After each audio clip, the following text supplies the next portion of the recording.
On avait 3 bateaux. On avait le Conscience qui a été attaqué par des drones à Malte et qui n'a pas pu partir. On a eu le Randala et la Madeleine. Alors la Madeleine, c'est un bateau qui était...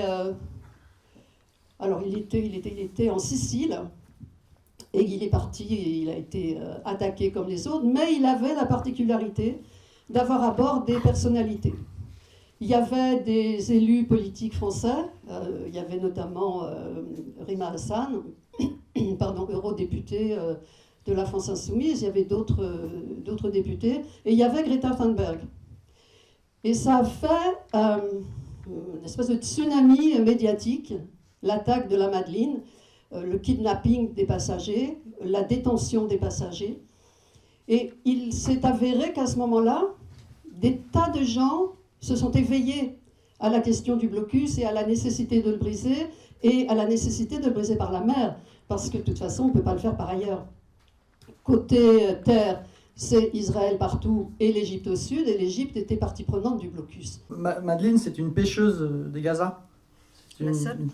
Pardon, la seule femme pêcheuse de Gaza qui, dans un monde de mecs sur l'eau déjà, a dû faire son existence en Palestine et qui n'a jamais lâché ce combat-là, quoi. C'était un truc un peu... Le premier Madeleine, le nom il vient de là. Et donc, après la Madeleine, on n'a pas renoncé, on a envoyé le Randala. Il y a une affiche aussi là-bas.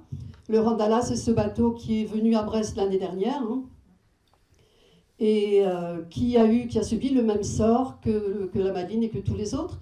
Mais il n'y avait pas de personnalité aussi importante à bord, et donc il y a eu moins de suivi médiatique, moins de mobilisation. Et à ce moment-là, on a vu se créer 2 autres structures en plus de la Flottille de la Liberté. On a vu se créer les 1000 Madeleines, dont nos camarades l'avons parlé après, qui... bon, alors 1000, on savait bien qu'il n'y aurait pas 1000, hein, bien entendu, mais c'était en réaction à l'attaque contre la Madeleine. Et puis il y a eu aussi ce qu'on a appelé la Global Sumud. Alors, il y avait eu avant, au mois de juin, il me semble, peut-être un petit peu avant même, ce que l'on appelait la Global March to Gaza, la marche globale pour Gaza, et c'était Sumud aussi, et qui avait tenté par l'Égypte à pied d'accéder à Gaza et qui avait été arrêté par les forces égyptiennes. Et donc, n'ayant pu arriver par la terre, ils ont décidé de changer, de tenter par la mer. Et ils ont donc créé cette flottille Global Sumud. Alors, Global Sumud, les 1000 Madeleines et la flottille de la Liberté sont partis en mer à nouveau à la fin de l'été, ou même déjà en automne, et ne sont pas partis en même temps par contre. Sumud est parti d'abord, ils ont eu des tas d'embêtements, ils sont partis de Barcelone, ils ont eu des tas d'embêtements, ils ont été attaqués par des drones aussi, ils ont eu des problèmes techniques, ils ont été en Tunisie, enfin bon, ça a été très compliqué. Et finalement, ils ont pu partir 45 bateaux. 48 bateaux sont partis, qui ont tous été arraisonnés, volés, enfin bon.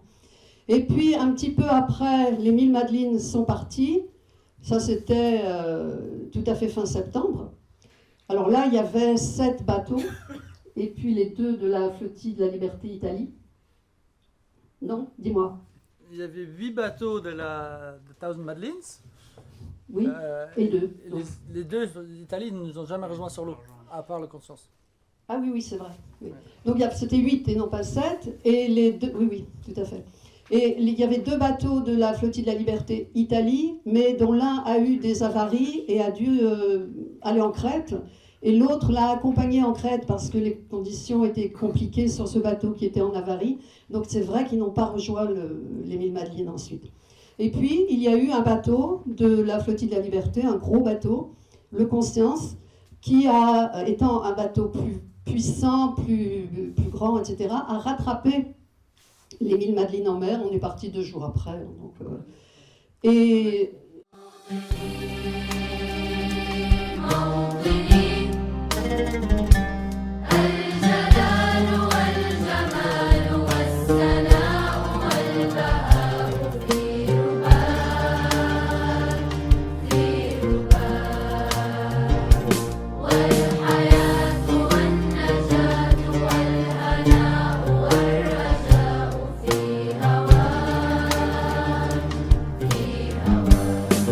هل